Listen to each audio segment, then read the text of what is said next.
radical. Fundamental principles of freedom, rational self-interest, and individual rights. This is the Yaron Brook Show. All right, everybody, welcome to Yaron Brook Show on this, what is it? It's Friday. It's Friday. November 8th, I am in Denver, Colorado. It is a blizzard outside. Since I arrived in Denver, it has basically not stopped snowing. It's cold. I don't think the heating in my room is working.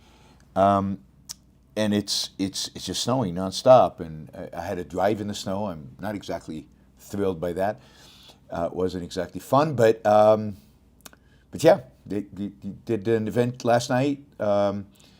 Some of you might have tried to listen. I hear the audio wasn't very good on the live stream, but the event last night was a kind of a summary of what happened during the election, and then really what to look forward to, and how do we change the dynamics in the country, and how do we save the country in a sense.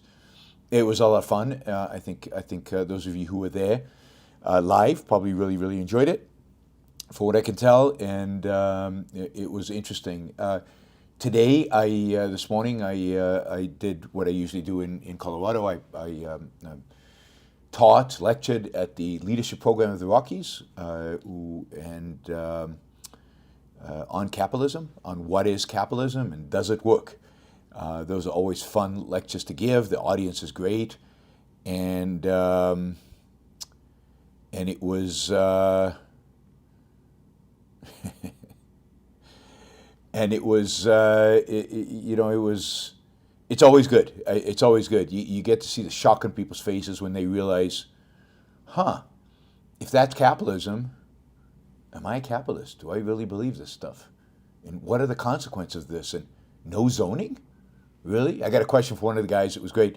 He said, I've just been elected to the local government, and you're saying no zoning? How does that work? What do I do? How do I implement that? How do I argue for it? And so it's great. It's great to see kind of the wheels turning, that you're causing the wheels to turn. So leadership program in the Rockies in Colorado, fantastic program, fantastic organization. I've been speaking for them regularly now for 22 years, I think, since a year or two after 9/11, and I really enjoy it. And a lot of the people yesterday at the event were from LPR, were alumni of LPR, so that was a lot of fun.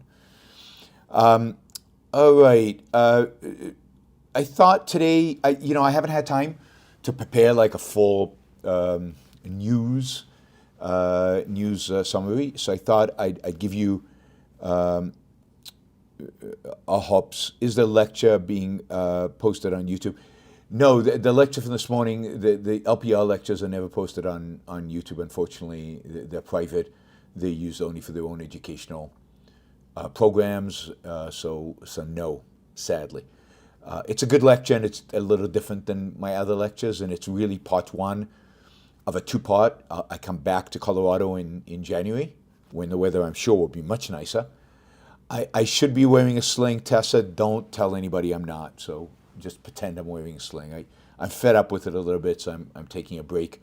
Just if you notice me waving my left hand, tell me to stop, and then maybe I'll have to put the sling back on. But I'm trying to not wear the sling and just hold the hand to the side of my body without the sling. It's a two-part. The lecture's a two-part. First part is today, what is capitalism and does it work? And then the second lecture, which is in January, is the morality of capitalism. So I end today's lecture with the question, if capitalism is so good and it works so well and it creates all this wealth and it extends human life and it does all these good things, then why do people hate it so much? And that leads me into a whole discussion of morality, which we'll do next time. And that's where their brains explode, right? Because that's where I'm challenging some pretty basic beliefs, basic assumptions about morality and about the world that they have. And you really see them struggling with that, which is a lot of fun to watch. And the Q&As are always really, really interesting as a consequence. Okay, so I thought what I'd do today is I've got a few news items that are kind of interesting. They're somewhat related. Many of them are related to the election and what happened. I will talk also about what happened in Amsterdam earlier today, last night, Amsterdam time. So we'll talk about that a little bit and the implication of all of that, right? The implication of all of that. But really, I think I want to talk about just a few things coming out of the election that I found interesting. Those of you interested in more of my thoughts about the election, the show I did 2 days ago, the day after the election, was I think quite a lot of people viewed it. We had a lot of people live, and I covered a lot of my thoughts there. But I had some additional thoughts that I want to cover that I wanted to cover today. And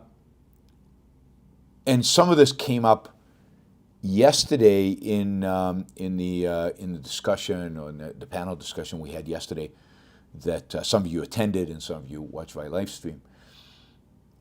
One of the interesting things I think that is surprised people and shocked people was the extent to which the Latin vote, the Hispanic vote, shifted quite significantly in favor of Trump. He didn't get a majority of Hispanics, but he got something like 46%, and he did get a majority of Hispanic men. That he actually did get a majority of men. I don't know how they measure Hispanic. This is all based on exit polls, so it's somewhat rough. But it is. I think the Democratic Party is quite upset and quite shocked by this result. And I mean, this raises a number of really, I think, interesting points that are important.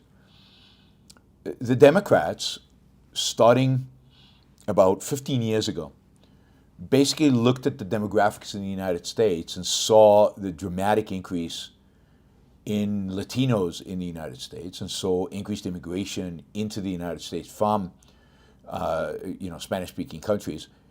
And they basically came to the conclusion, and they were pretty public about this, and books were written about this, that if this continues, that the Democrats will soon have an overwhelming majority in politics in the United States because Hispanics, Latinos, overwhelmingly vote Democratic, and therefore they would now control. And it came to be known as the idea of demographics as destiny. That is, if you increase the number of Latinos in the United States, it turns to the left. That's just the way it is. Politically, it turns to the Democrats. And the funny thing is that the Republicans embraced this idea as well, and they basically said, yeah, God, this is scary. If we increase the number of Latinos, what will happen is we'll become a socialist country. These people are coming from these god-awful countries south of the border. They'll turn America into them, and now basically by turning left, by voting for the Democratic Party. And this was a major argument against immigration. This was one of Leonard Peikoff, if you remember my debate with Leonard Peikoff from 2013 or 14 or 15, something about that period. His main point, a big part of the point he made about immigration was that if you allowed massive immigration from south of the border, they would vote Democratic, and that would basically make this an overwhelmingly forever Democratic Party. And I said, that's just not true. I said this 10 years ago. I said, for a variety of reasons, particularly in California, Republicans have completely alienated Hispanics. But if you look at Texas, if you look at some other places, Hispanics vote like other Americans. They're not particularly Democratic. They're not overwhelmingly Democratic, let's say, like Black Americans or like Jewish Americans. And over the years, I've gotten a lot of pushback against that view. That is, no, demography is destiny. And I was ecstatic to see that I was right, because I knew I was right? But I was happy to see that I was right. Basically, no. I mean, Hispanics are just as susceptible to Trump's call the charms, as Americans are. They're no different. At the end of the day, they're individuals. They make choices. There's nothing specific about Hispanics that makes them necessarily vote Democratic. Most immigrant groups, when they first come to America, vote left, and then with subsequent generations, they become American. They assimilate. They become like everybody else. And there's absolutely zero evidence that Hispanics are any different than other immigration groups. And they came to this country and they become Americans, and some of them are Democrats and some of them are Republicans, and that the percentage of how many will be Democrats and how many are Republicans is going to change over time depending on circumstances. I think Hispanics particularly are offended by a number of things. They're offended by, they suffered from the inflation, and just like all Americans, inflation was a big deal for them, and that cost, I think, Kamala, to a large extent, the election. That was the big thing that everybody mentioned. But also, Hispanics overwhelmingly resent the left trying to speak on their behalf. They resented, we've talked about this in the show in the past, Hispanics generally resented the labeling of them as Latinx. What is that? You know, they're Latinos, they're Latina, Latino. I mean, this is what they are. What's this X at the end of the day? And they couldn't, you know, and it's like, who are you to tell us what we are? This is what we are. We've always been Latin, Latino, you know. And, you know, so they rebelled against that. They are generally, and again, I've said this for a long time, they're generally conservative. They're family oriented. They tend to be religious, more religious than average, I think, Americans. They don't like kind of the trans movement. They're not particularly friendly to LGBTQ. You know, they should have always been. They should have and could have and would have always been Republicans if the Republicans treated them with some respect. So it's kind of interesting that it's Trump who's brought them over.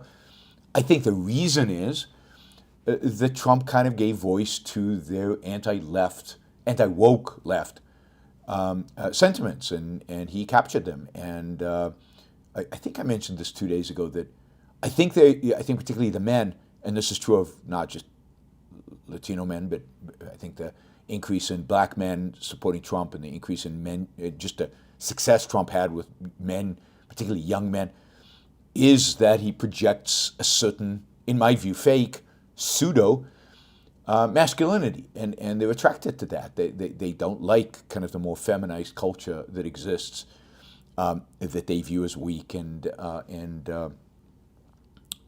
you know, and also I think that, you know, he comes across as kind of a, even though he's not, right, he comes across as just one of the guys versus the elitist view, you know, the view of elitism. You're looking down on the people that I think a Biden or Kamala or generally the Democratic Party seems to have, and many Republicans as well. Trump seems to come across as one of the guys, and I think that appealed to them. But again, they're individuals with ideas, and they're going to be impacted very quickly by the ideas that are prevalent in the United States. They left their countries because they didn't like the ideas over there. They'll carry some ideological hangover with them, but their kids won't have it and their grandkids won't have it, and they'll just assimilate and they'll become Americans. And the beauty of this last election was that I have been vindicated, and that the Latin population in America has become American. Indistinguishable by their voting patterns to a large extent from other Americans. I mean, as soon as I saw the results coming out of Florida, and particularly Miami-Dade County, which hadn't gone Republican since 1988. And not only did it go Republican, not only did it go for Trump, it went for Trump by a big margin. And then that even Puerto Ricans in Orlando voted for Trump. It was clear that he was going to win this election. I mean, I don't think there was much doubt after the results in Florida that, unless Florida was some weird, outlier, that he was going to win and potentially win big. And that's exactly what happened. And if you look at Texas, if you look at across the board, Texas became Texas Hispanics were already kind of Republican, and or more Republican than Hispanics everywhere else in the country, and they became much more Republicans. Latinos and Hispanics might have given Trump the victory in Pennsylvania. So, yeah, maybe now what we will see is a flip in the immigration debate. Maybe what we'll see is Democrats wanting to build a wall on the southern border to prevent these Trump voters from crossing the border and coming to the United States. And the Republicans will be the one trying to bring in more immigrants because they tend to vote Republican. I don't know, but it is pretty wild. But I am. It's pretty wild, but I found it really interesting and good, and positive. That is positive, because I think now the Republican Party will be forced to confront its own bigotry and be forced to reconsider it and be forced to acknowledge that, Latinos, Hispanics, whatever you want to call them, are now just Americans, and that they can become Americans. And if you legalize the illegal immigrants, it doesn't mean an automatic flip the switch Democratic majority. You're just helping another 11 to 20 million people become Americans and have the opportunity to assimilate into American culture and just become more American citizens and contribute and benefit from everything that happens in America instead of being in the shadows. So I don't expect the Republican Party to come to this realization. I don't expect them to change their views of immigration suddenly, but wouldn't it be nice if the one of the upsides of this election was exactly that?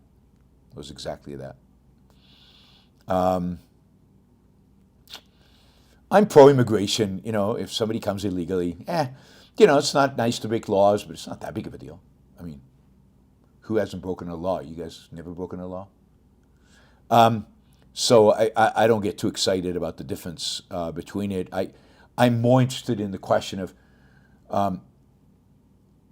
immigrants who come to America to leech off of America, and immigrants who come to America to work and to produce and to create a better life. I think the overwhelming majority of immigrants who come to America come to make a better life and to work and to produce. It is only a minority that come to leech. Those who leech should be thrown out. There should be zero welfare or any kind of benefits to immigrants. Actually, now that I think of it, there should be zero welfare benefits to anybody, including Americans. Just zero out welfare. Do away with welfare. And then anybody who comes is coming to work, because otherwise I'll starve. Because there's no welfare. That would be cool. I'd go for that. All right, so just want to bring that point forward. It turns out Hispanics, individuals just like all of us, as immigrants, they assimilate and they vote just like everybody else. And there's nothing deterministic. There's nothing fatalistic about the way they're going to vote and about what they're going to do. I'm not happy about Trump winning, but I'm happy about the fact that I've got a nice data point about the Hispanic vote. It's not what the Democrats or Republicans told us it would be. It's actually pretty independent. That's cool. Maybe we'll stop calling them Hispanics. Maybe we'll stop calling them Latinos. Maybe we'll just call them Americans. How about we stop identifying people as white and black and Latino and Asian and all that? By the way, the same thing happened to the Asian population, which everybody had assumed Asians were going to vote Democratic. Asians will always vote Democratic. It's what they do. Asians are Democrats. And this election, Asians shifted significantly towards Republicans. So that's observation number one. Observation number two about the election. I said 2 days ago that this election was a repudiation of woke and the radical left. And I don't think I gave you some real examples of this. I mean, it was just like on the presidential level and maybe on the Senate level, it was a repudiation of the radical left. But there's actually some really nice concrete evidence of this, particularly coming out of California. So we know California is like the at the forefront, at the cutting edge, bleeding edge of woke, progressive, defund police ideology, right? Particularly San Francisco and Los Angeles. And voters basically repudiated this election. I haven't got all the results in, but it does appear that the mayor of San Francisco, who came in just before COVID and who was mayor as San Francisco became the hub of, shoplifting and homelessness and drugs out in the open in the streets and all of that, she was booted out. Now, not for a Republican, but she was booted out. She was booted out for somebody who promised a very different way. California had an amendment, a proposition, one of these propositions that you vote for, new law, that actually makes shoplifting a felony and requires the police prosecute. Wow, California is going to prosecute shoplifters. See, it's not the end of the world yet. District attorneys, I think in San Francisco and in LA, and maybe in Oakland as well, were all booted out, were all replaced. I think there was somebody was recalled. So in California, there was a massive backlash against the woke, nutty left. Now, again, they weren't replaced by laissez-faire capitalists, but they were replaced by more centrist candidates. And this is good news, because the woke, nutty left is nutty and woke and crazy and really, really evil, and it's good to see their demise in a place as left-wing as California.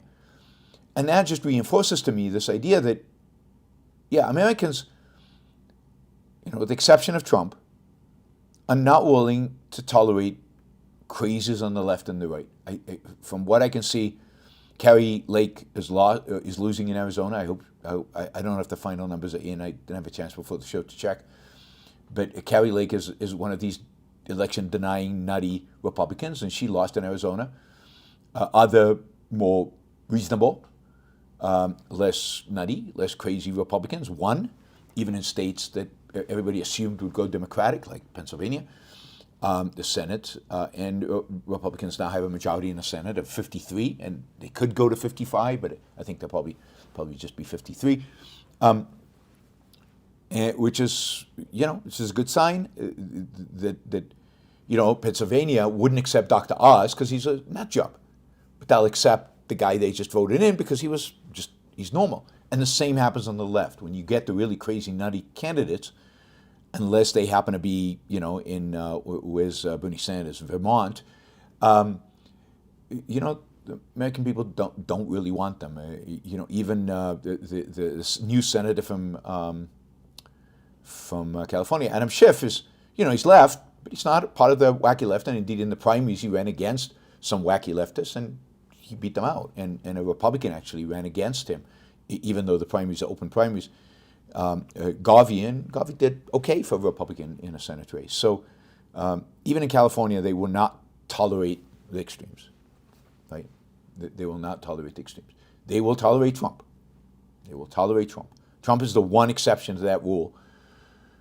For a variety of reasons, he can get away with it. There's something unique about Trump's appeal that allows them to vote for him. But they rarely vote for his accolades, particularly in Senate races. We'll see how many of the MAGA crazies make it back into the House. I think a lot of them are already there, but how many new ones come into the House?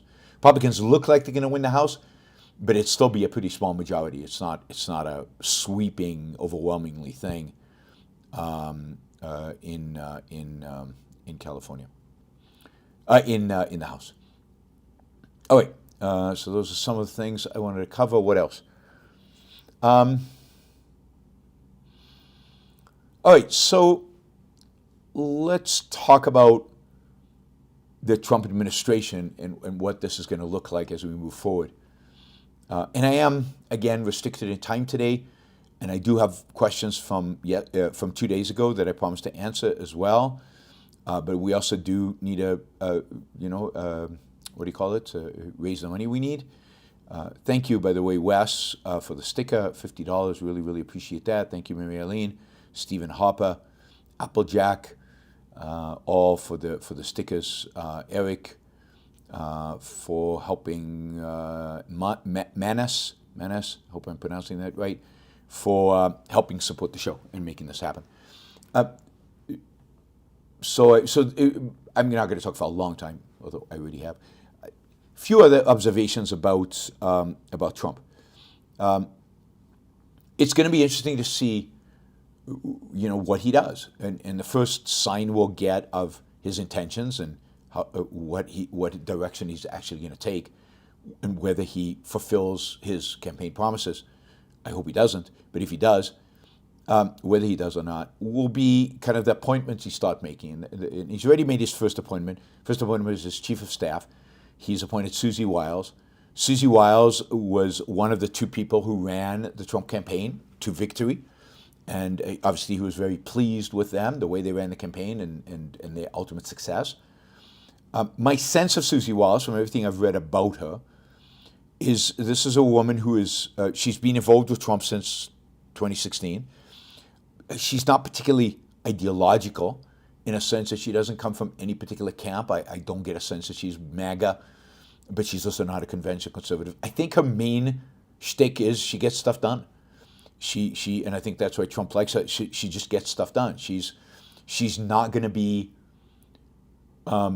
talking Trump away from certain policy decisions. She's not. She might help him craft how to present him. She's a campaign advisor after all. She ran the campaign, but she's a tough woman who will run a tight White House and keep people in check and efficient and so on. But she's not. She's a yes man. She's not going to challenge Trump. He will tell her what he wants, and she'll get it done. I think, and she's been loyal to him. She's stuck with him throughout the last 8 years. So first indication is he's going to choose people who've been loyal to him and who've stuck around him and are dedicated to him as a person, rather than any particular set of ideas. Now, we'll see. I mean, there's still, the most important positions are still to be determined. Treasury Secretary, Defense Secretary, State Department, and all of those kind of positions, trade and things like that.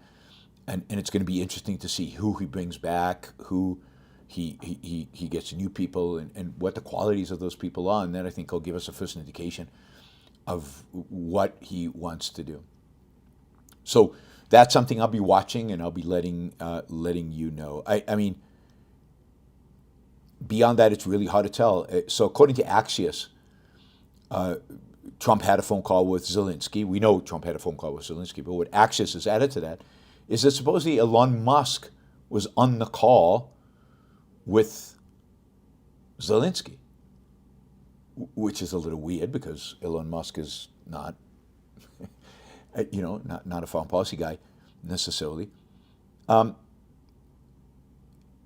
So, you start to think of what is Elon Musk's role? What is it going to be? How big of a deal is it going to be that Elon Musk is there? Is he going to be an efficiency czar or head of a new department? Or is he going to be just a senior advisor to Trump on everything? Or are there conspiracy theories that claim that ultimately they're going to get rid of Trump and J.D. Vance will become president and surround himself by Silicon Valley guys?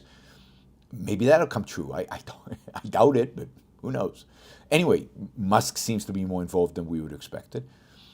And the other thing was that following the discussion, Ukrainian officials, and supposedly even Zelensky, came away from the meeting pretty reassured, right? I mean, there was a real risk that one of the first things Trump did was stop aid to Ukraine and basically back out and go to Putin and try to cut a deal as quickly as possible. And at least according to this Axios article, and it's hard to tell how real, true, whatever it is, whatever Donald Trump told Zelensky was happy with it, and I don't think Zelensky would be happy with the settlement right now. He does not want to compromise with Russia. So maybe Trump won't be as bad as his campaign and his rhetoric has suggested. I'm not convinced of that, but maybe. Another front in which people are hoping. Everybody I talked to about tariffs, all these Trump, I talked to a lot of, over the last few days, a lot of people who voted for Trump. I've talked to them, and when I bring up tariffs, they're all kind of against them, and they all say, oh no, tariffs, he's just using them as a negotiating tactic. Now, there's literally no evidence of that. That is, he never did in the past. He didn't do that in 2016 to 20. And tariffs, of all the things that Trump says he believes in, tariffs and the evil of trade deficits are the one thing that he has been consistent on since the 80s, since the 1980s.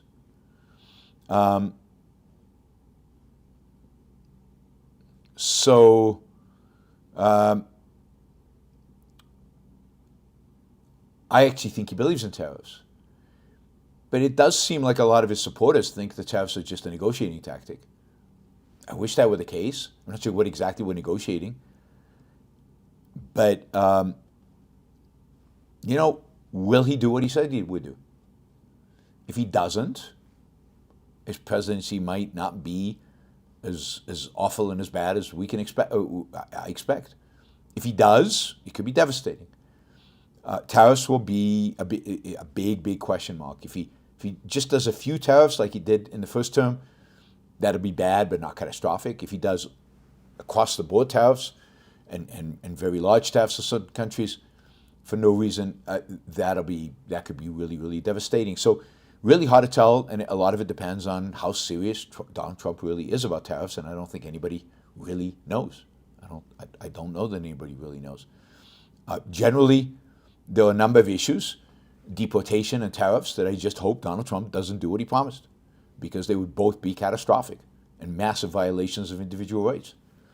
They would be wrong in principle, and not surprisingly, and therefore immoral, and not surprisingly, they would have catastrophic results. The moral is the practical, after all. The immoral is the impractical.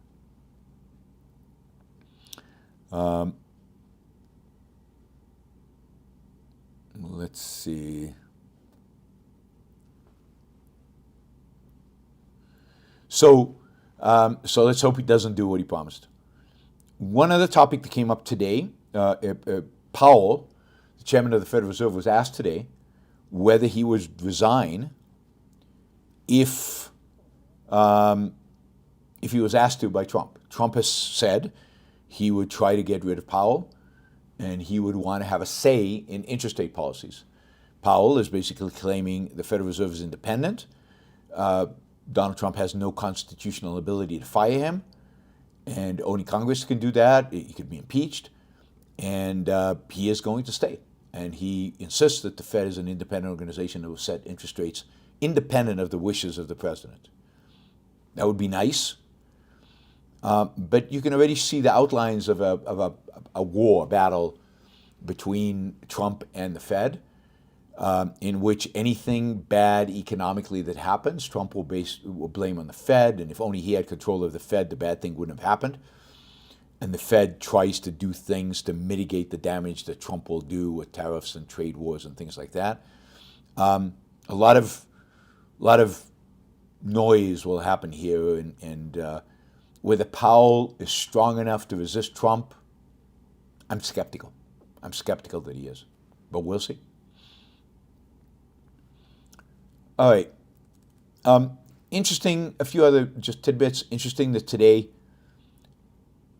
it looks like Qatar has let the leadership of Hamas know that they are not welcoming Qatar anymore and asked them to leave.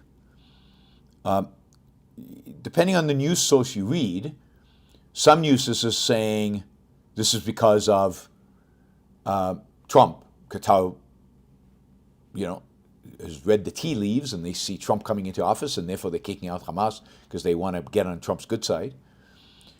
But if you dig a little deeper, the threat to expel and reject Hamas has been ongoing, has been floating around since May, and it really is linked to the failure of the hostage deal, the fact that Hamas has turned down all the offers for a hostage deal, and that the United States under Biden has put a lot of pressure on the Qatar that if the Hamas does not agree to a hostage deal, they should kick them out of Qatar. So, however you want to interpret it, as I said, anything positive from today for the next 4 years will be attributed to Trump. Everything negative will be attributed to the old regime. That's just the way it is.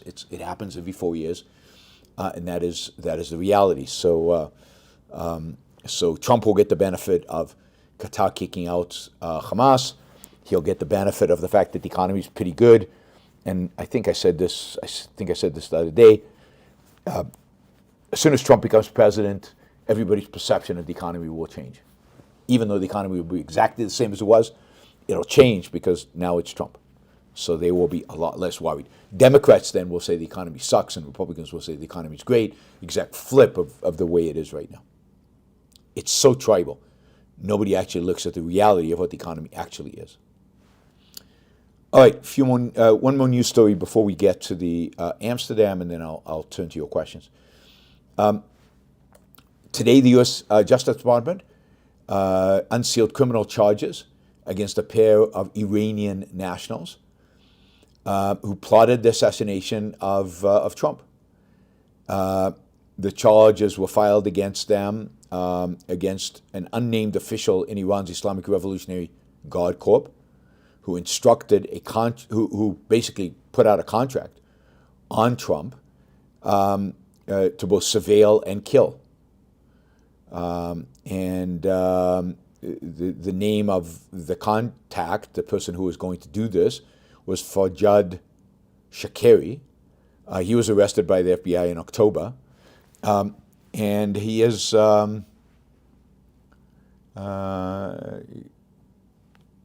he supposedly he had told his handler in Iran that he was pausing the assassination attempt until after the election because he thought Trump would lose and then they'd kill him then. It would be easier.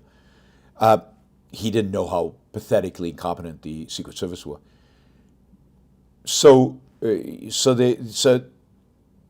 now clear that the Iranian government plotted to assassinate Donald Trump, actually hired somebody to do this, all, by the way, as a if you will, a revenge for Trump's killing of Soleimani.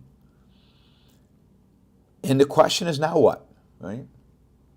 What should a government do when another government tries to kill a senior political figure within the government, or for that matter, any American? Well, in my book, without any equivocation, this in and of itself is an act of war. Iran should be flattened just over this. And I don't know if Trump will do that when he gets into power. You'd think he would. He should take it personally. He's the guy they wanted to assassinate. Maybe him as president will ultimately, maybe him being insulted by the fact that they want to kill him, or maybe he'll take it as a compliment, will ultimately get the United States off its butt and actually do what's necessary to destroy the Iranian regime. Or maybe Biden will do it, because Biden did promise at some speech that he gave a few weeks ago that if Iran tried to assassinate Trump, that was an act of war. Well, it's done. The charges have been unsealed. We all know this is a fact. It's time now to act. It's an act of war. Respond. Retaliate. Do something.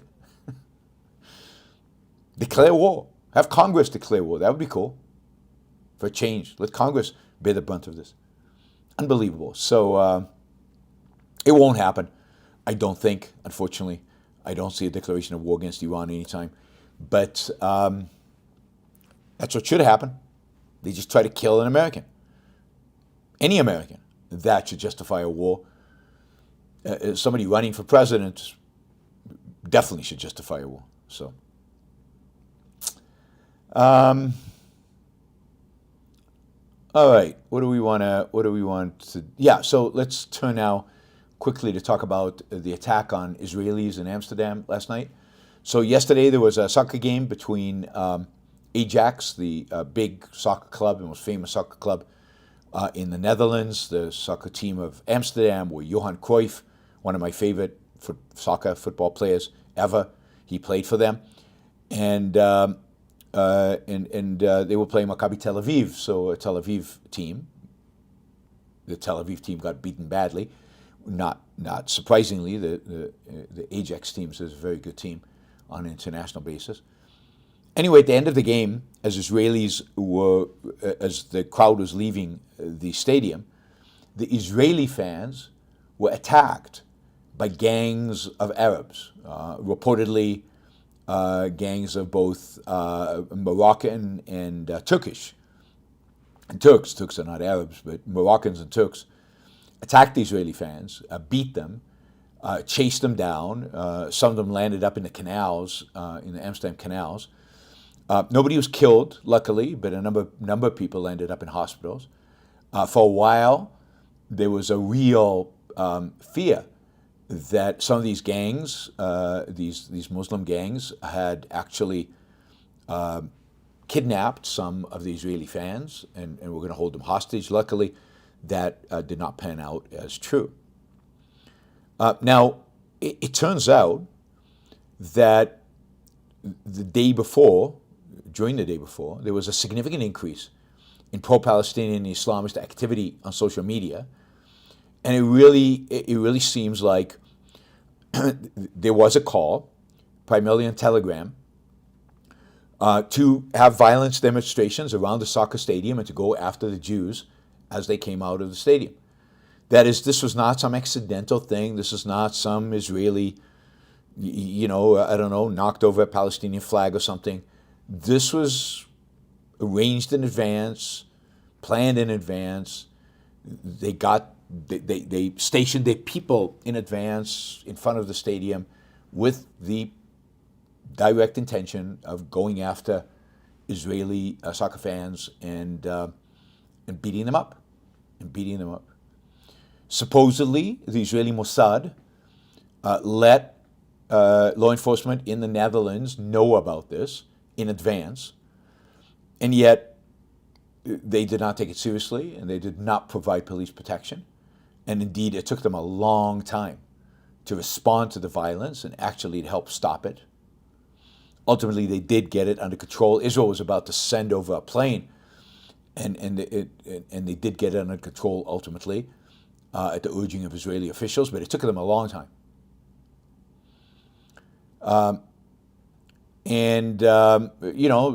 Everybody's okay.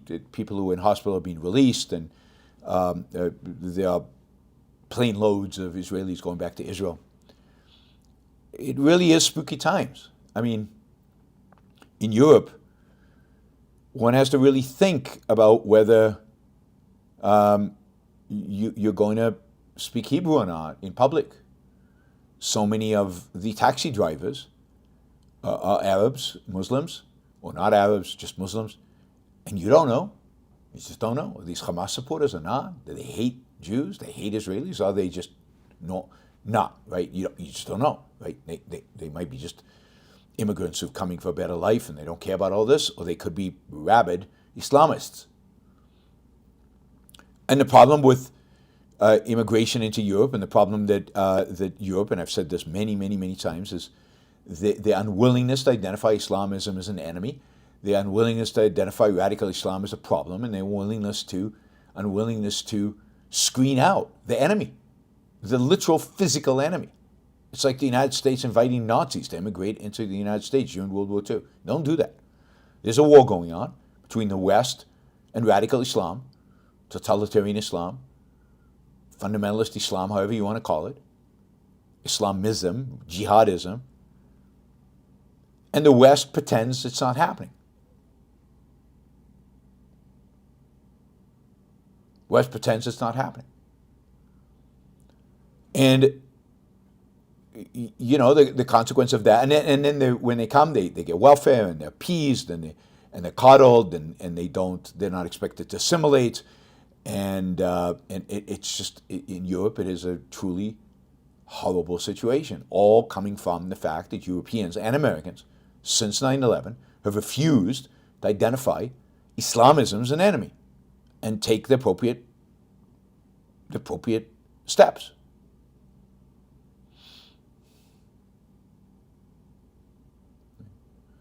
So, it's, and what you get is now Jews and Israelis are afraid to travel, particularly in Europe, where there's such a large Islamic immigrant population that is unpredictable.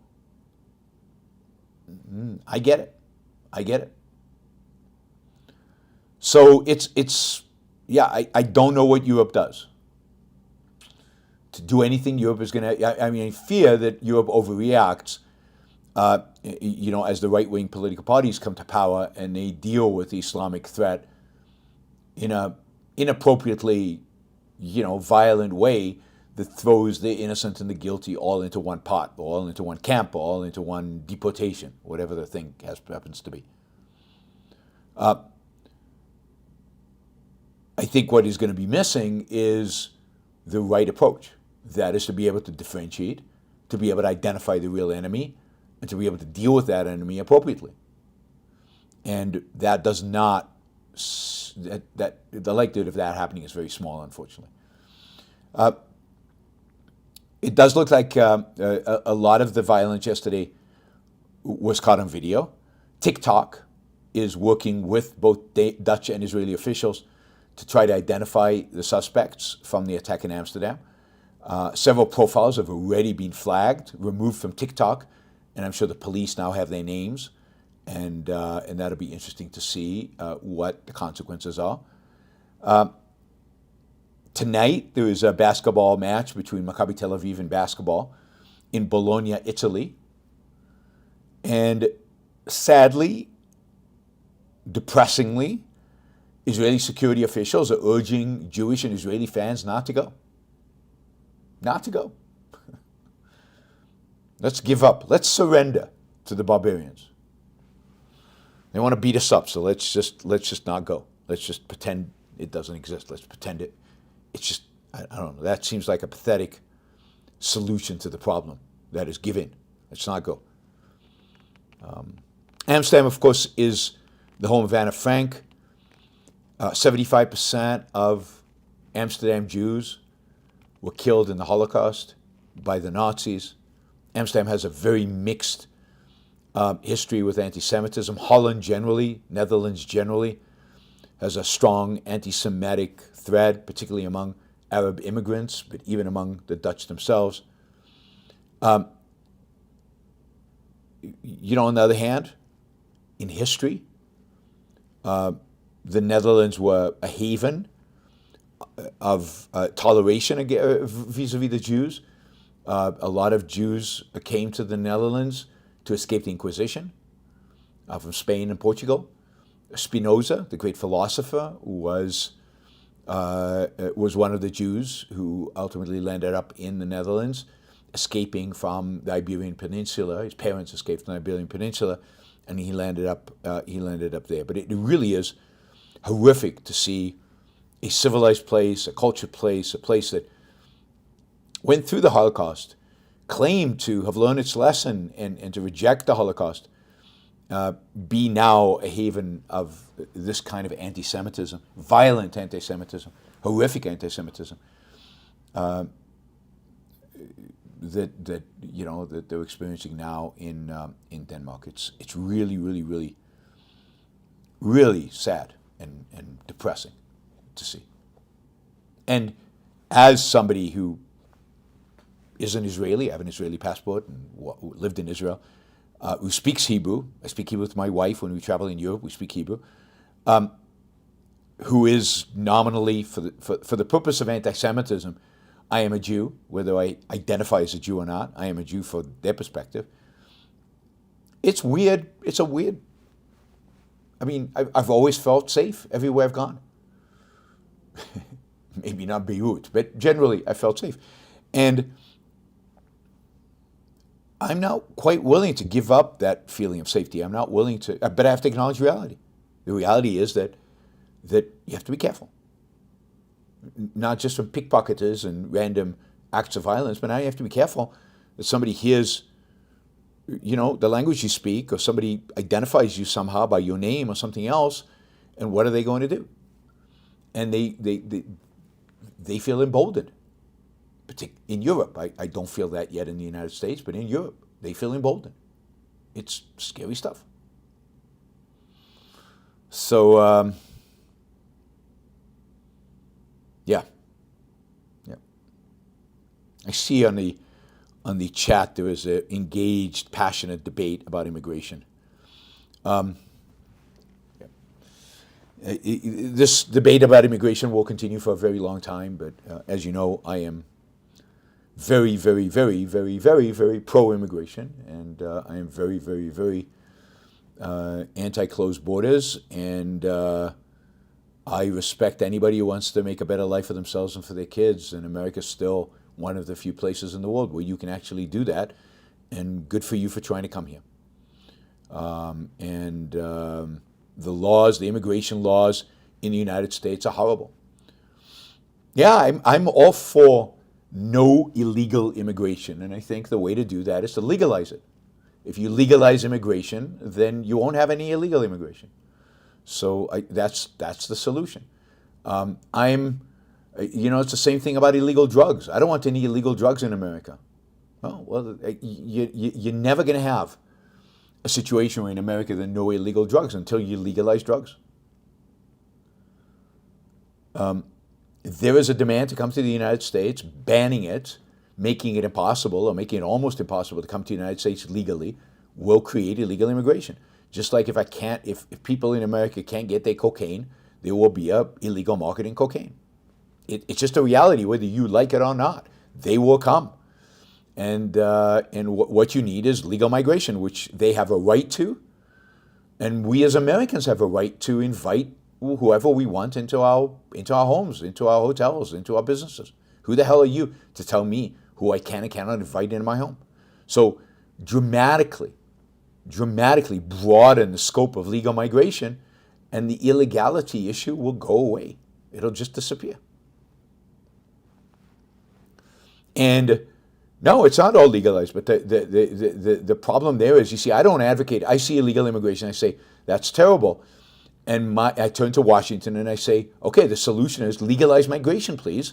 Come on, people. I don't blame the immigrants, and I don't advocate for kicking them out. What I advocate for is, come on, make them legal. This is the solution. It's just like prohibition, right? During prohibition, I wouldn't have gone and said, oh God, those evil people who go drink anyway, those speakeasies, they should all be shut down. They're handing over illegal alcohol. What I would have advocated for is Washington, make alcohol legal. That's the solution. It's very easy. I don't like illegal anything, but there's some things that shouldn't be illegal. Immigration shouldn't be illegal. Drugs shouldn't be illegal. Alcohol shouldn't be illegal. Smoking shouldn't be illegal. It's not the role of government to run our lives. And when I see somebody smoking, when, according to the law, they shouldn't, I don't get upset at them. I get upset at the laws. So, somebody says legal immigration is synonymous with white immigration. Well, that's what they want. That's what the people who make a big deal out of illegal immigration, the reason they make such a big deal out of the illegal aspect of it is because they don't want to come across as racist. Not everybody, of course, but they don't want to come as racist because if they told you the truth, what they're really objecting to is immigration from the South, immigration of Hispanics. That's what they really don't like. It's not the legal status. It's in many ways the country of origin and the color of skin. But I want legal migration. Anybody, as I've said many, many times, anybody who can find a job in the United States should be allowed in.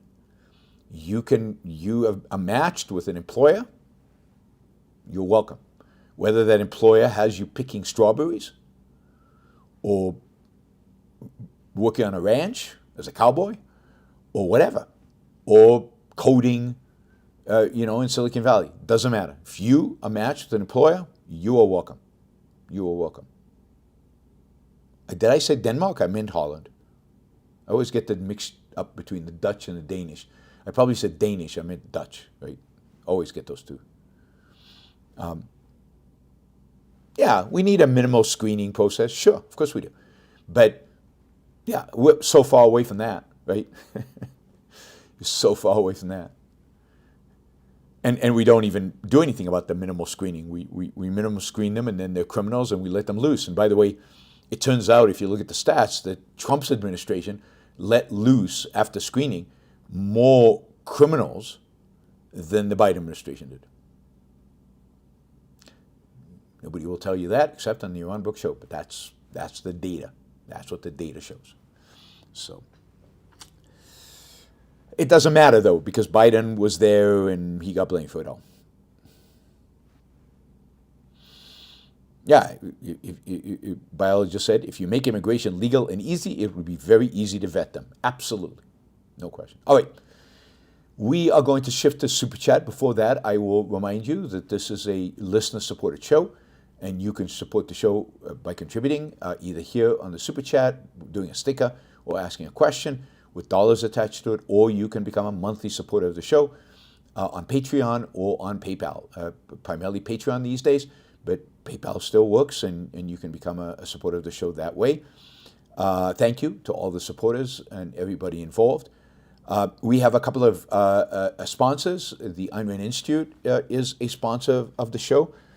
Well, let me do Alex first, because, wait a minute, I think the Institute wanted me to pitch something different. Let me just look for this 1 second. Yeah, so Don Watkins and Nikos. I can't pronounce Nikos' family name, so I never tried. But he's known as Nikos. It's like Pele or Jorginho. You just by the first name, that's fine. So Don Watkins and Nikos are going to be doing a webinar on December 2nd. And the webinar this is a cool name. How come they didn't invite me to do this? Yeah, I'm upset now because this is a topic I would like. Yep. I'm kidding. But the webinar is called Guiltless Pleasures: How to Consume Like an Egoist. How to be an egoistic consumer. Guiltless pleasure. That's a great topic. That's like a Yaron's Rules for Life topic. That's good. So that's December 2nd between 1 and 2 p.m. Eastern Time. You can sign up for that. They're going to discuss the relationship between production and consumption, the attacks on consumerism, and how to get more joy out of spending your money. What do you have money for other than to spend it? And they're going to announce some incredible discounts that the Ayn Rand Institute is offering on two of our most popular products. So that's going to be interesting. So this is Cyber Monday. It's a Cyber Monday, for this week. Cyber Monday, I guess, is the 11th. So go to aynrand.org/start here, and you can get more information and sign up for this webinar. It seems super exciting to me. I think that's a great topic. I'm tempted to go and figure out what they're going to say.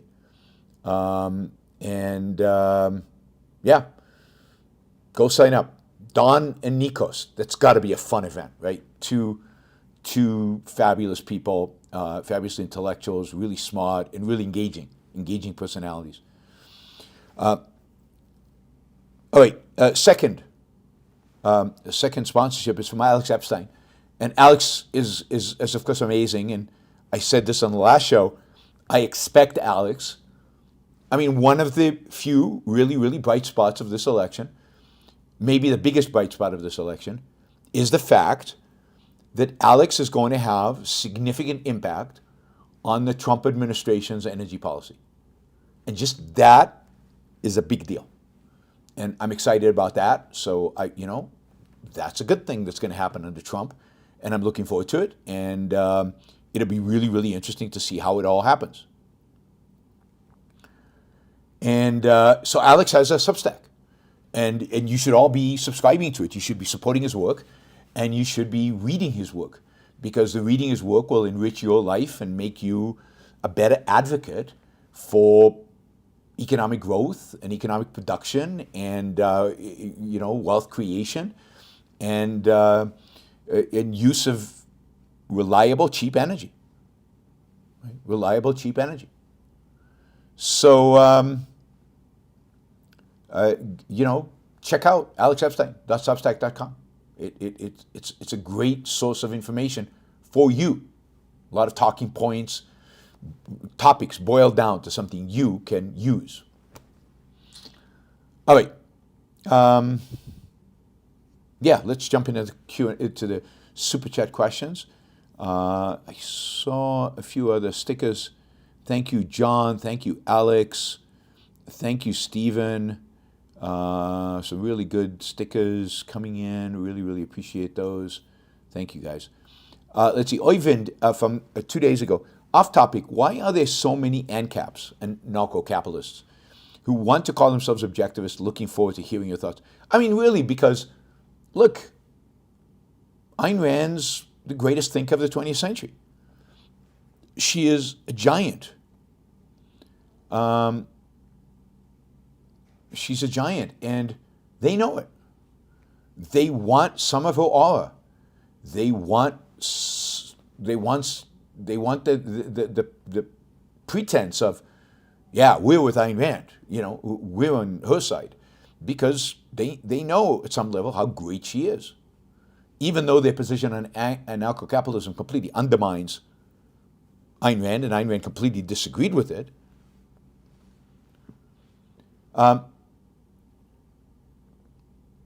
they want to be part of what they view as, yeah, this woman was important. They might not understand why, they don't understand exactly what's going on, but they know enough to know that she gives them credibility in some way. She's important to them, to give them for their credibility. So that's the reason, I think. And many of them found the ideas of liberty through her, and then dabbled with objectivism, and then became ANCAPs, and by doing that, I think, abandoned objectivism, but they don't quite see it that way. Michael, does altruism actually make people have less empathy and more resentment? Yes, we've talked about this many times, Michael, that yes, altruism creates resentment. It basically tells you your life, your purpose in life is to serve other people. I don't really want to serve other people. Why should I serve other people? But morality tells you you must. Okay, so I'll serve other people, but I'm not going to like it. and that resentment, that antagonism becomes built in. I think a society dominated by altruism is a less kind, less pleasant, less polite society. It's a society of resentment and envy. Mary Eileen says, some are blaming immigration for the Amsterdam attack, which is wrong. But what mistakes has the Dutch government made with its Muslim immigrants? I understand Muslims are primarily responsible for the attack. Yeah, I mean, they made a lot of mistakes, and it's not just the Dutch. The Dutch are part of a European system that is one that has made huge mistakes. I mean, the biggest mistake that they have made, and the United States has made, is not recognizing that Islamism, radical Islam, as I said, is an enemy, and therefore should be treated as an enemy, and should be combated as an enemy, and therefore people who identify with this ideology should not be allowed in. And how you figure out who is identifiable with this ideology and who is not might be tricky, but that's the problem that needs to be solved. It's fine to accept immigrants from Muslim countries as long as you're convinced, as long as you've done some kind of screening and are convinced that they are not Islamists. And if they are Islamists, you should ship them out immediately. Not after years, not after they've raped and pillaged, but immediately. So part of the problem is they don't want to make that identification.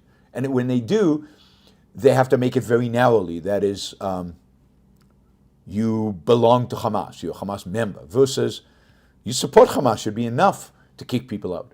Because the reality is that by supporting Hamas, you're supporting an enemy of Western civilization, you're supporting an enemy of Europe, an enemy of the Netherlands, an enemy of the United States, and as such, you are collaborating with the enemy. So, but you have to define the enemy first. First, you have to define the enemy. Who is the enemy? And you have to define criteria by which you can identify those who sympathize with it. And then you have to implement this. So that's one mistake. The second mistake most European countries do is they're very generous with their welfare benefits. And as a consequence of providing them with welfare benefits, Sweden is very bad about this, France, Netherlands, Germany. is that they allow these immigrants to come and then they never work. See, one of the things that assimilates immigrants into American society is that they work. And when they work, they get inculcated into a corporate culture. They get to talk to Americans, or they start their own businesses and they become gardeners to Americans, or whatever it is, whatever. But they are assimilated into a culture of work, a culture of business, a culture of profit seeking, a culture in which a deal is a deal, a culture in which we don't swindle, a culture that is not corrupt, where you don't pay off officials or you don't pay off people. They're assimilating into Western culture through work. When you provide people with welfare without just checks and rent free and just let them be there without demanding that they actually work. Yeah, Jennifer says they learn the language because they have to go work. They can't survive if they don't know the language. In Europe, many of them don't because they don't have to go work. They live in their own communities. They get welfare checks. And that is a parasitic environment which only will radicalize them more because they have no self-esteem. They have no self-esteem.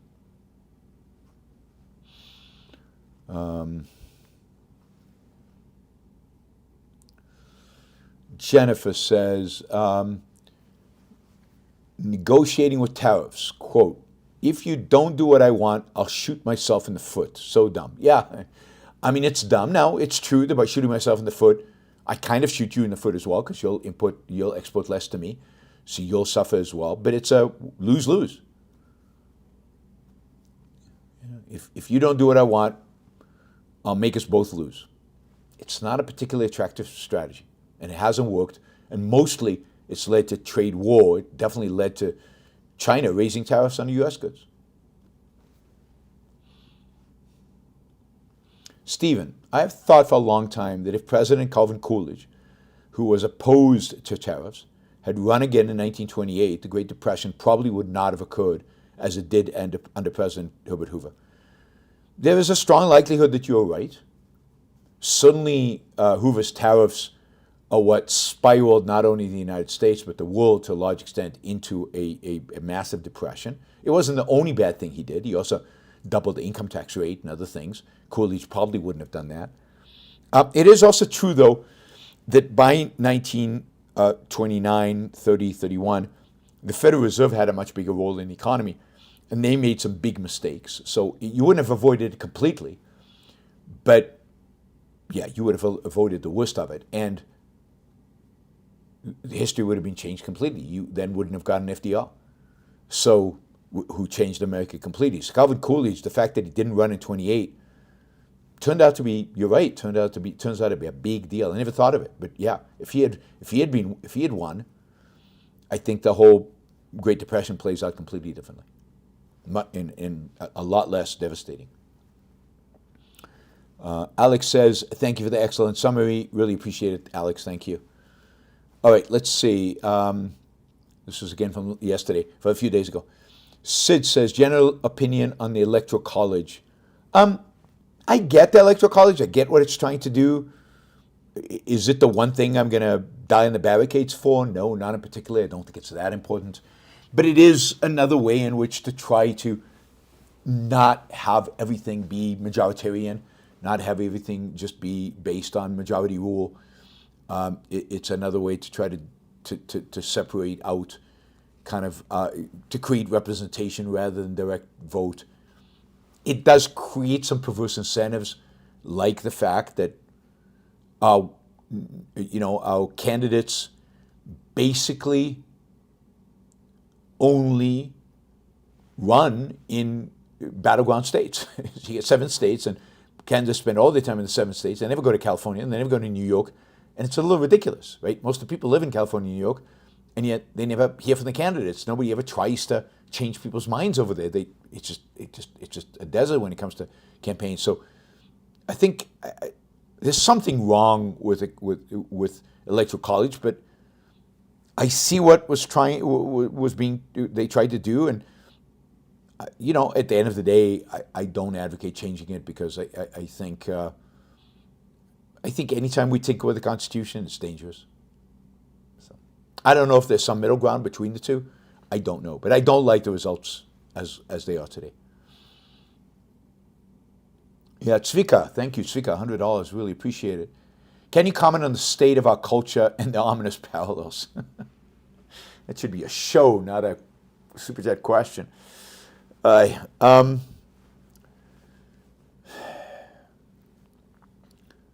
the ominous parallels has been slowly coming real since Leonard Peikoff wrote it. And of course, when he wrote it, he thought it was coming real then. We went through a period, and this is my kind of historical analysis of the late 20th century, early 21st century, which I've done in the past in various forums. I talked about it significantly in my talk at OCON, this last OCON. But really, the 80s and 90s were a period of moving away from ominous parallels, a period in which there was some movement towards more freedom, more liberty, at the margin, not a huge deal, but at the margin, and where it seemed like we were on a new track, on a different track. But I'd say since 9/11, we've been on a track towards authoritarianism, some form of fascism, some form of kind of a fascist, dictatorial, authoritarian government coming out of D.C.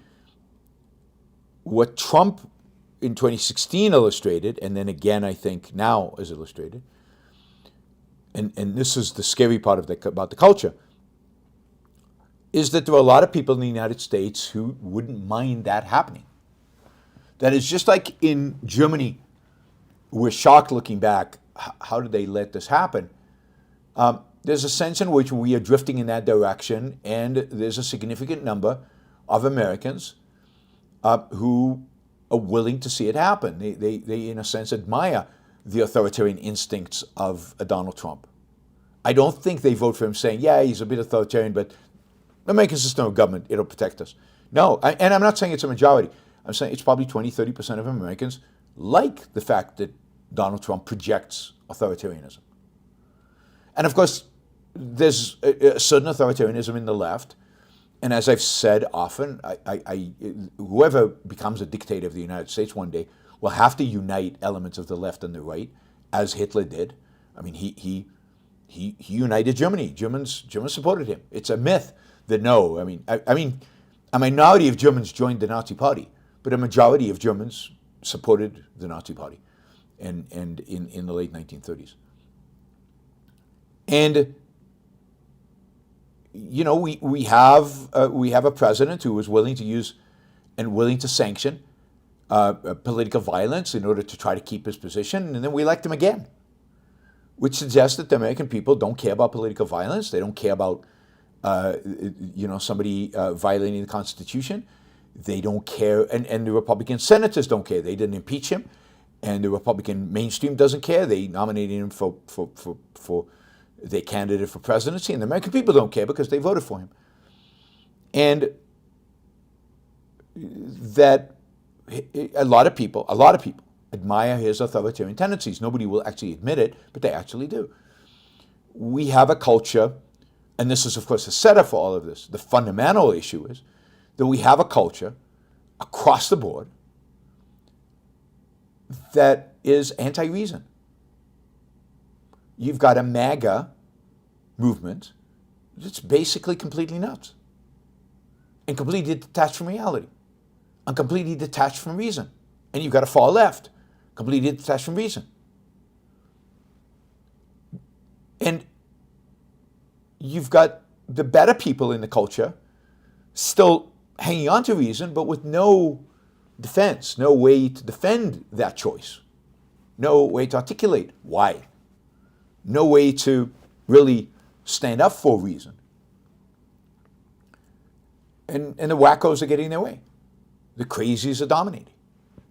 You know, nobody does anything about the protests of the left on campuses, and nobody does anything about, the MAGA insanity, which leads to Trump being elected or being nominated and then elected. And I don't know if you've seen the complete insanity of somebody like Tucker Carlson. I mean, complete nuts. I've showed some videos. And he has millions of followers. And it's this kind of environment that is ripe for an authoritarian. Now, I don't think Donald Trump can pull it off. I don't think he can do it. I don't think he's smart enough. I don't think he's charismatic enough. I don't think he appeals to a broad enough segment of the American population. But he is setting us up for that. He has been for 8 years. And he's going to set us up for the culmination of the ominous parallel or the culmination of dim. They both lead to exactly the same place. Exactly the same place. They end up in exactly the same place. That is a nationalist, religious, authoritarian regime. And maybe that is J.D. Vance, who I think, God help us. I think he's the worst, much worse than Trump, because he's much smarter, much more intellectual. Now, does he have the charisma? Maybe not. Maybe it's not him or Josh Hawley. Maybe it's Donald Trump Jr. Maybe it's Tucker Carlson. I don't know who's it's going to. It's probably not Tucker. I think he's beyond. I think the demon attack on him has basically taken him out of the running for president. But yeah, it's who it's going to be. I don't know. But we are living in a culture, in an America, that is ripe for the picking. And Trump is whether he's a cause, he's somewhat of a cause, but he's also a symptom. It's a feedback mechanism, right? He identified the wackiness in America. He fed it. He endorsed it. He supported it. He encouraged it. They then, made him president. He then went on to encourage even more of it. And it's just a feedback loop, and he will do that for another 4 years, I suspect. And as a consequence, in 4 years, we'll be in worse shape than we are today from the perspective of our freedom and liberty and prospects for the future. And again, we'll be ripe for one other authoritarian. And remember that you can have authoritarianism and still have some economic freedom. The economy might do well under Trump for a while and set us up for some economic catastrophe in the future, or just still set us up for authoritarianism. So you have to look at the total package, not at just what is he going to do today or tomorrow vis-a-vis this particular income tax or that particular tax. Yeah, he lowered taxes, good for him. But he also set us up for authoritarianism, very bad for all of us. So we will see. But I think the culture's ripe. Culture's ready. Culture's ready. It's just a matter, a portion of the culture. I don't think we're quite at the point of a majority rallying around a dictator. But if the dictator, an authoritarian positions themselves right, I don't think they will find much vocal or violent opposition.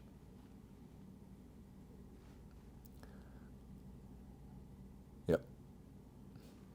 So, there's a lot more I could say about that, and I will in the months to come. But the ominous parallels, Leonard Peikoff's ominous parallels, continues to come true. It's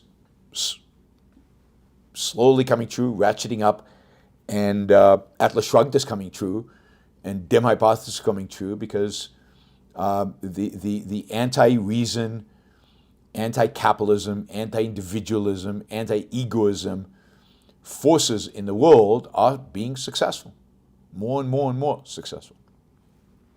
Thank you, Trika. Andrew, what created the skepticism, cynicism on the right? I think what always creates skepticism, cynicism, the abandonment of reason, abandonment of rationality, of the recognition of an objective reality. And what happens when you do that is you become skeptical and cynical, because certainty requires reason, it requires rationality, it requires facts and evidence. And once you reject facts and evidence and your mind, what are you left with? Emotions, and that's just a mush. So you become a skeptic and a cynic. And the reason it happens on the right is that some people on the right, when they become emotionalists. And Emotionally, they attach themselves to ideas of the right. And I think generally America, as I've said this many times, is a country of the right. And as America, a country of the right, abandons reason, it will become a country of skeptics and cynics. So it doesn't surprise me at all that it's happened on the right. And add to that the fact that they're on the right, but they don't know why they're on the right. They don't know what the right actually represents. The extent the right represents capitalism, they don't really believe in capitalism. And if they don't really believe in capitalism, they don't understand what's going on in the world, which, again, makes them more skeptical and more cynical. They have no principles, which, again, makes you more skeptical and cynical. The right has lost its anchor in the founding and in individual rights. Those are just afterthoughts today for the right. I think those are some of the things that have created this in the right. All right, Eric Saunders says, coup attempt. Trump wasn't directing the people on January 6th. We shouldn't exaggerate. Reason Trump won was best summarized by Elon on Joe Rogan. People are sick of being lied to by the left. But they're not sick of being lied to by the right. I mean, come on. Fox doesn't lie to us constantly. Trump didn't lie to us in every single campaign rally. Didn't lie constantly. And in ways that are completely unprecedented. I agree completely that the people are sick of the lies of the left. But why aren't they sick of the lies of the right? That's the question. Or are they so sick of the lies of the left are in power, all right, we'll try the lies of the right for a while and we'll see, maybe we'll get sick of them and we'll turn to the left again. But this assumes that the right doesn't lie to us. Elon lies all the time. On Twitter. He retweets fake news all the time. They lie about immigration. They lie about the economy. They lie about crime. They lie about tariffs. Oh, the Chinese pay the tariffs. They lie about everything. Now, okay, we could argue if it was a coup attempt, but it was clearly an attempt to subvert the electoral process. It was clearly an attempt, an unconstitutional attempt, to prevent the transfer of power based on a legitimate election. So you don't want to call it a coup attempt, but it was as close as you can get to a coup attempt. Pretty pathetic. I grant you this. It was a pathetic coup attempt by yahoos, by MAGA yahoos who don't have a clue, right? That it was. But didn't they try to stop the proceedings that would ratify Biden's election? Didn't they try to convince and intimidate Pence into violating the Constitution and not confirming, or whatever the term is, the vote? It's as close to a coup attempt as you can get. And lying? God, if you think the left has a monopoly over lying, that's bizarre. All right, I have to go soon. Michael, did a single city, urban area vote for Trump? This is scary. It's the educated producers versus the people who live in the dirt. Well, I wouldn't quite categorize it like that, but no, I don't know of any. I mean, I'm sure they were. I'm sure Birmingham, Alabama, or Memphis, Tennessee, I don't know, voted for Trump, but all the major metropolitan areas, urban areas, voted for Biden. The coast voted for Biden. But the idea that Trump voters are not productive, I think, is wrong. But it is an education gap. If you see the stats, the more educated you are, the more likely you are to vote for Biden, for Kamala. The less educated you are, the more likely you are to vote for Trump. That's just the reality. And MAGA is not about education. MAGA is just about intelligence, and people associated with MAGA are just not intelligent. They're either crazy, like Tucker Carlson, who is smart but crazy, or they're not very smart. And it is scary. Jacob, I'm not as pessimistic regarding Trump's advisors. I think Pompeo and others will come back. What action would confirm or refute your view of the administration? I mean, there's no one action, right? I mean, tariffs would confirm my view of the administration. But let's wait and see. I mean, Trump promised to abolish the Department of Education. Wow, I'd give him a lot of credit if he did that. Pompeo was his, Department of State in his last term. He wasn't that great. He wasn't as bad as some of the others, but he wasn't that great. So, yeah, I think Pompeo is better than the other people that are being proposed for the job and the other people surrounding Trump. But again, it's not my ideal. Pompeo is a sellout from my perspective. So, let's wait and see. I don't have any specifics. It's not concrete. Let's see Trump's attitude. Let's see who he hires. Let's see what his policy is. Let's see what he does, what he actually does, what he does with Ukraine, what he does with Israel, what he does with Congress, what he does with us, with the American people, and who he nominates. What his attitude towards the Federal Reserve is going to be. That's going to be crucial, whether he's willing to preserve the independence of the Fed or not, and all of that. Michael says, did Harris snatch defeat from the jaws of victory? I don't think so. I think the American people are fed up with the left and they voted for Trump. I think again, there's some people who are passionately for Trump, really passionate. And there were a lot of people who just, Harris was not able to distance herself enough from the far left, and I'm not sure she could have, given the circumstances. And she wasn't a great candidate, as I said over and over again during the campaign. She was just not good. She couldn't think on her feet. She couldn't answer questions. She didn't project confidence and leadership. And she was a woman, and I think, whether you like it or not, the burden is higher on a woman because there's never been a woman president. The Americans don't know exactly what that is. And a woman needs to be strong, and she needs to convey strength and convey confidence. And Kamala didn't have that at all. Michael says, is Trump good for crypto? He's less likely to regulate it because so much of his base is into it. It's really hard to tell. Trump might, at the moment, be good for crypto right now, maybe in the beginning of his term. But there are plenty of people out there surrounding Trump who understand that if crypto is really successful, it can undermine certain aspects of their ability to control the population and control the monetary policy and control how people use money and secrecy and how money is laundered and all of that. And will they start explaining that to Trump and convincing him that if he wants to be a strong leader, he has to get rid of crypto? And will he change his mind? I would be shocked if he didn't change his mind on crypto. At the end of the day, Trump's a statist. Statists don't like crypto. But he'll start out, because he's influenced by Elon Musk and some others. But again, good people who influence Trump don't survive for very long. And we will see how long this relationship survives. Michael, did you ever want to be famous or just to change the world? Just to change the world. I don't care about fame. Fame is just a means by which to change the world. So I've never thought about being famous as an end in itself. The end is to change the world. While having fun, I should say. Michael, the false differentiation between anti-Semitism and anti-Zionism is a strategy adopted to make Jew hatred socially acceptable in the 21st century. Anyone perpetuating it is profoundly anti-Semitic. I think that's right, but you can still be, I still repeat that you can be skeptical about Zionism. I'm not a fan of Zionism, right, as an ideology, as an ism, right? I think it's probably necessary but for Jews, but I'm not a Zionist. I'm not going to Israel.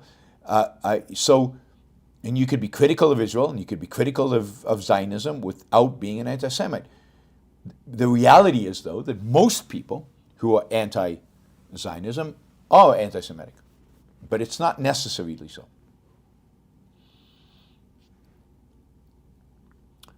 Michael, since you sold your hedge fund, would you consider doing part-time work as a financial consultant?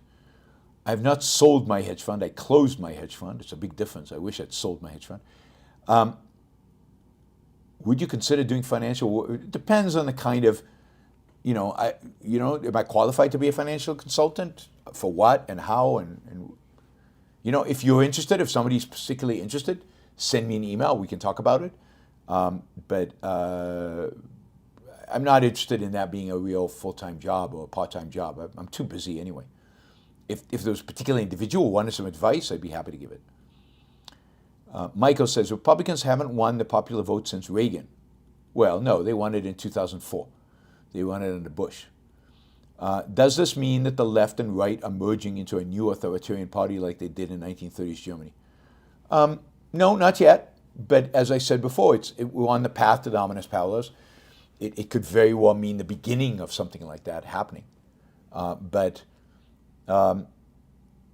Yeah, let's not read too much into one election. There's a lot to read into it.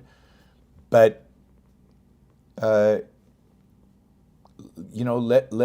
let's see how this shakes out. It's bad news. How bad and how quickly it gets worse is hard to tell. Mary Eileen says, I worry about those who think Trump is masculine. Me too. Me too, absolutely. But I think it's a huge factor because I think people do think that. All right, Michael. Is Trump influenced by Milei's success? Will he infuse some freedom into his agenda? Maybe, again, maybe there will be forces that influence him in that direction. I don't think so. I don't think he knows how to categorize I don't know that he knows the nature of Milei's success or what led to it or what it's done. Again, Milei is just in the middle of it. It's an experiment that's still running, so how successful he is still to be determined. Will he infuse some freedom into his agenda? In some areas he will, like energy, right? He will. But will he do it across the board? I'm very doubtful. I'm very skeptical. Milei is meeting with Trump and Elon Musk next week. So when I go to Argentina, it looks like Milei is coming to America. So maybe Milei will have a positive impact on Trump. Who knows? It's possible. It's not natural to Trump, but Milei is a pretty persuasive, passionate guy. Maybe he can have a real impact. We can hope. Michael, will Trump be good for private space travel? Elon knows Trump will get the regulations off him and let him launch. Probably. Will space travel become more crony because it'll favor Elon over his competitors? I don't know. Will Elon stay close to Trump for more than a year or two? I don't know. Will they have a falling out and then, Trump will take it out in private space travel? That's the thing about Trump. He's not guided by principle. And if he's not guided by principle, you don't know what he's going to do. I don't know what he's going to do. I don't know what he's going to do today, tomorrow, day after that. And each one of them could contradict the previous one. So hard to tell. I think the short run, yes. Short run, he'll be pro-crypto, pro-private space travel. Long run, I don't know. And I don't know if his being pro-space travel will be pro-SpaceX versus pro-private space travel, which should open things up to competitors as well. And they're all competitors. Michael, don't give up on your goals. You're closer than you think. Is this to me? I hope you're right. Mark, we need at least a minimal screening process to check for criminals, terrorists, etc. Sure, I agree with that. Mark says, replay for your discussion with Thomas Cranwitter. I don't know what you mean by replay. It was a good discussion. I don't know if it'll go up online, and I think the sound is pretty bad from what I hear. So I don't know if they're going to post it or not. I'll if they can clean up the sound, maybe they'll repost it. But I'm not sure what you mean, Mark, in terms of replay. Okay, last question, and then I have to really run. He says, Andrew says, I'm dubious that Trump will be good for Israel. He's amoral. Pragmatism is the opposite of what is needed. I hope I'm wrong. And he takes a clear stance on one side. What do you think is likely? I think it depends when, but we know he wants deals. He might be pissed off that the Iranians just tried to assassinate him, so he might be tough on Iran, in particular, early on.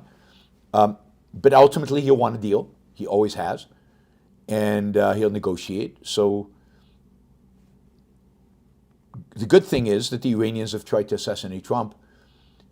And that the consequence of that might be that Trump says to Israel, wipe them out. Go for it. Just destroy them. They deserve it. Right? Just out of, because they try to kill him. So he's open to that. So that is a possibility. And I hope that's what materializes. And then later he'll, so again, hard to tell what he'll do. But there is a possibility that it'll be good on Israel, at least in the short run.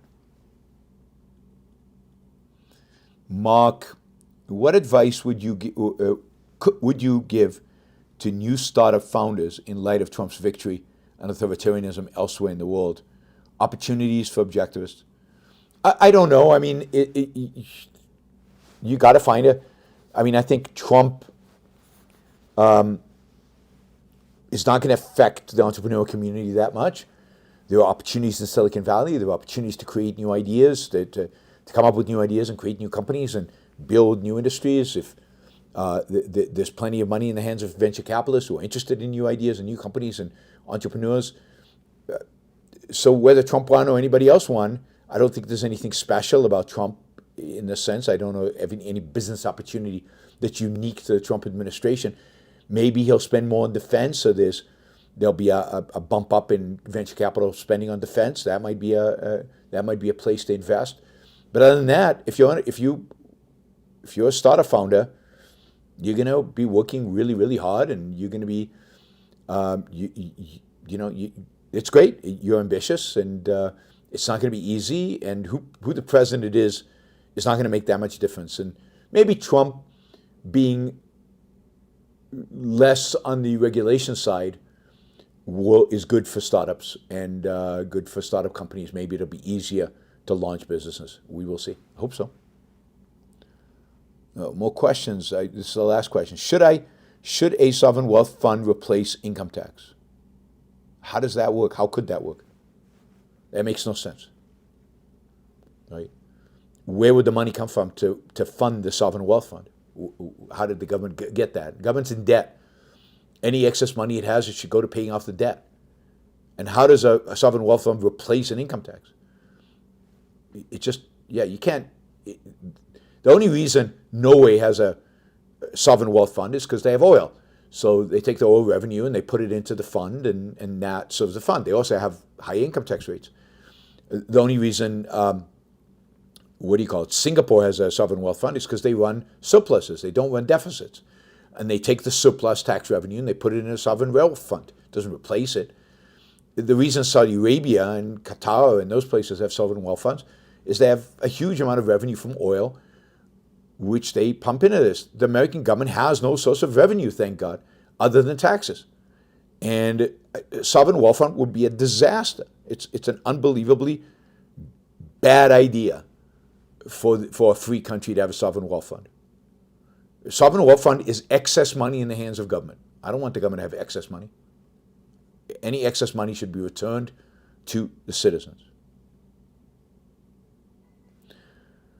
All right, guys. Thank you.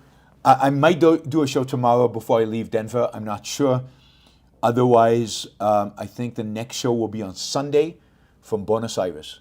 So I will be doing a show from Argentina on Sunday. Stay tuned. Maybe I'll try to do one. If I do one tomorrow, it'll be in the morning Denver time. But it's more likely that I won't, and that I'll do a show instead on Sunday. Thank you to all the super chatters. You were great. Thank you to all the chatters. You were great.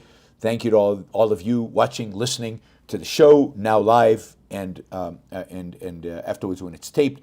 I really, really appreciate the support from everybody. I have got to run, and I will see you either Saturday or Sunday. One of the two for sure. Bye, everybody.